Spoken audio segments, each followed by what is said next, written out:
change makers, and welcome to The Core, sponsored by Red Apple EdCo.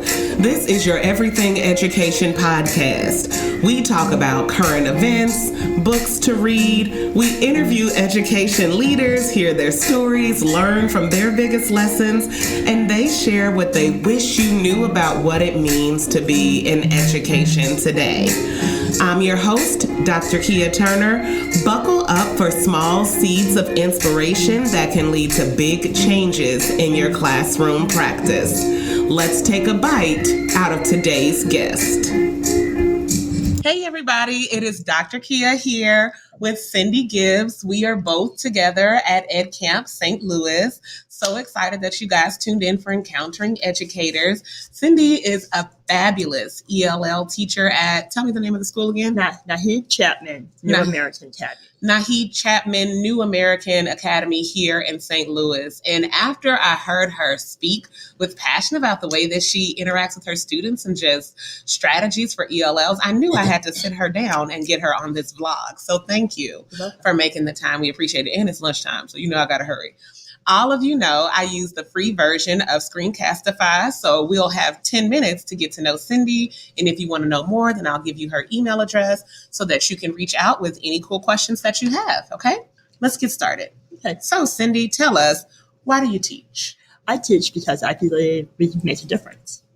Just generally speaking, we make a difference. And you don't ever know where seeds are planted. Not necessarily with my ELL students, but I know that my daughter took a geology class in high school and is now studying geology at Missouri State. So you just never know where.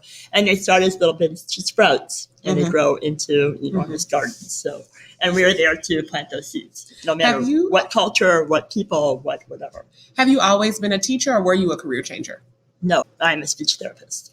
Oh, okay. And then when I was at St. Louis University, I got my doctorate in. She's a Billiken like me. And got my doctorate in education and curriculum. There you go. And I wrote my dissertation on how teachers teach ELL kids. And then when I was a stay-at-home mom for 12, 15 years, and then I went back to education. And during that time, I got my ELL certification. And that's when you decided to get into the classroom.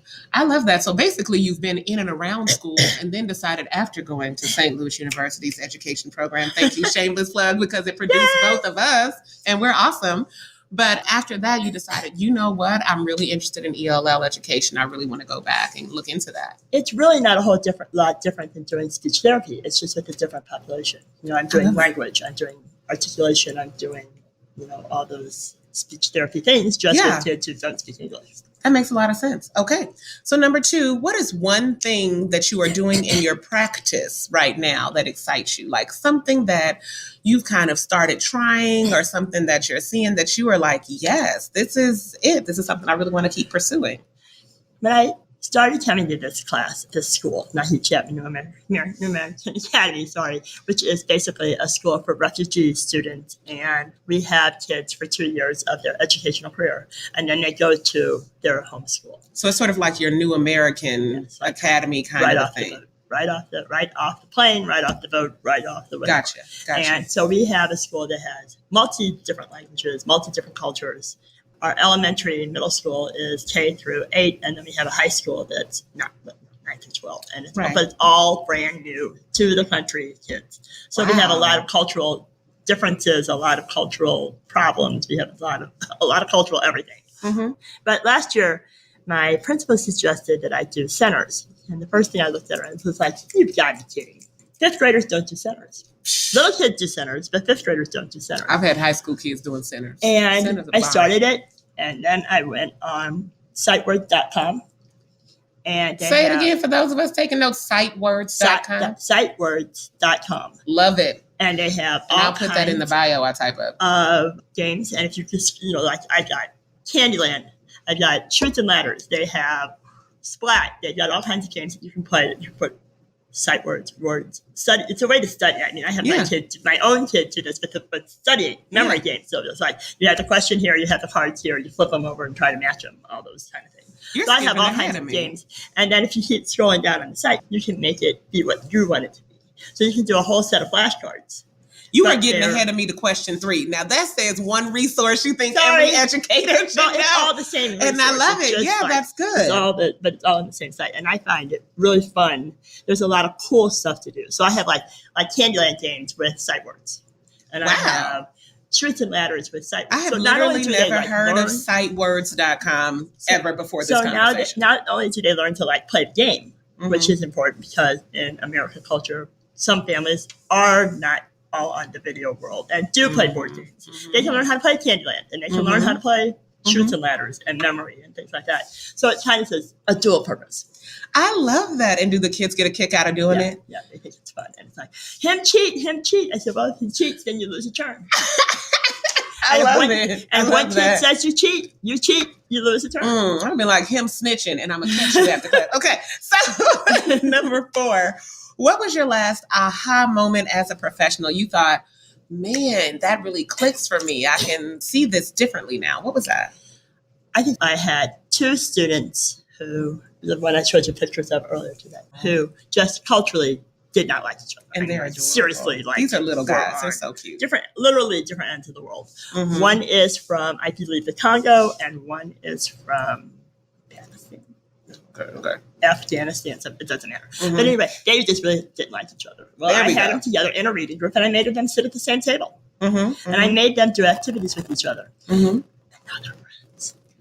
now they're friends. So then you realize that your classroom can kind of be a safe space no matter what. All classrooms need to be a safe space, but all ELL classrooms need to be a safe space. They need to know that they can make mistakes. They need to know that we are not going to, not only am I not going to belittle them for their mistakes, but their peers will not belittle them either. We need to know and understand and explain a lot about what I hope y'all are hearing what she's saying. Yeah, go ahead. You have to explain, you have to talk, you have to show pictures, you have to use gestures, you have to do anything you can to get to that very basic level of understanding in English so that they understand what the heck is going on, because they don't. I love that. Can you tell us just quickly, what is one way that you get students to sort of build that inclusive culture in your classroom, especially when they come in with different languages, different life experiences? What's one thing you do to kind of help put that in place?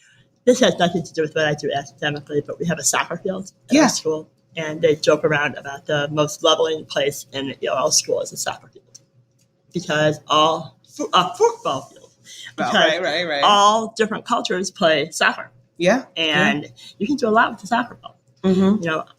I like to have them discuss how they feel, what they like. I'll do what's your favorite pizza? Pizza. What's your favorite ice cream? All those simple things how to start a conversation. Those are things that you can ask your friend. Hey, I'm new. What's your favorite ice cream? And you can start a conversation just based on what your favorite ice cream is. Adorable. Yeah. And it's something that, eventually, and if you've got an ice cream shop, you say, hey, let's go get ice cream. Yeah. So it can be a very simple, easy way to begin the language experience. Thank you for that. Okay, number 5 in 2 minutes.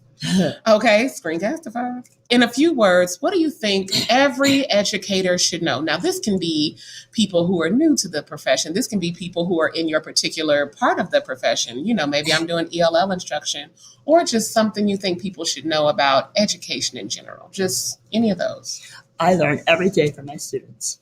That's powerful. My dad told me, we grew up hearing, if you do not learn something new every day, you have wasted a day. I like that. And I learn just as much from my students as they learn from me. And I think you've got to be open-minded to everything imaginable. For our students, understanding that refugee camps are not really fun places to be. But here you will be fed. You don't have to fight over food. You don't have to fight over things that, like who gets a pencil. You don't have to, you can share. Sharing is a big deal. They don't understand that. They take, because everything was fight or flight. You take it and it's yours. They will wear their winter coats all day.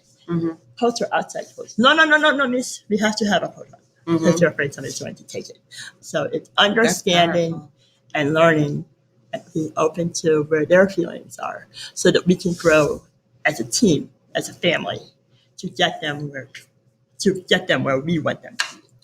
Okay, well, if you would like to learn more from Cindy, you can reach out to her via email. She is the only person with no Twitter, and her email is Cynthia, spelled the regular way, Cynthia .Gibbs, Gibbs at slps.org. See you guys next time. Thank you. Bye. That's all we have for today. Thank you for listening to The Core. Wherever you are listening to us, be sure to like our show, subscribe, and share the episode that's meant the most to you. We appreciate every single one of our subscribers, as do our sponsors. We look forward to seeing you next week. You can also check us out on YouTube at Red Apple EdCo if you'd like to see more video of these conversations. We have them posted there.